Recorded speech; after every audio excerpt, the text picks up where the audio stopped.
ang pagtuturo sa mga bata, sa mga murang edad nila, ay minsan wala sa haba ng lecture or ng homily or ng inyong sermon sa batang ito, no? Kundi ang nakikita ng mga bata habang sila ay lumalaki ay yung ating mga magandang halimbawa, yung ating ugnayan at yung ating pakikipagkapwa.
Si Sab, hindi siya palangiti, seryoso siyang tao. Tapos minsan, kapag hindi familiar sa kanya yung tao, talagang tinititigan niya.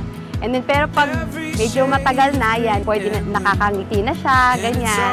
Because of you, I'm seeing everything.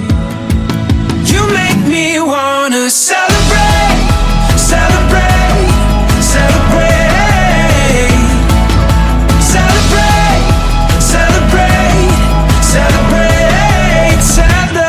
Tonight, Happy birthday, Sam! like a picture that Happy birthday, Sam!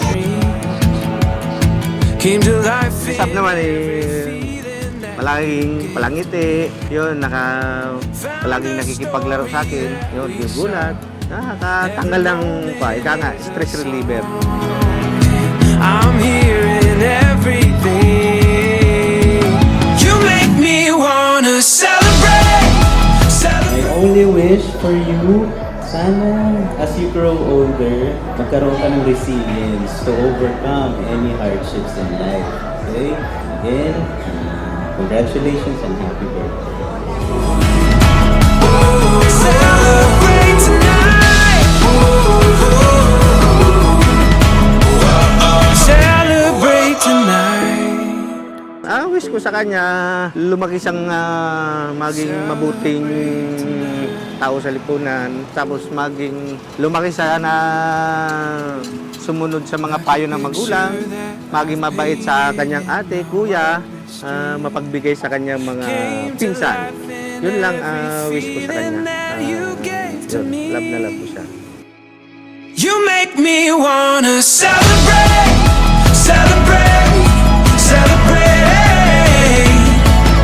celebrate, celebrate, celebrate, celebrate tonight, celebrate tonight. Ang wish ko kay Sab, lumaki siya na mapagmahal, mabait, at magiging makadiyos at magiging masunurin sa amin, mapagmahal sa magulang, sa mga kapatid, even sa mga kaibigan.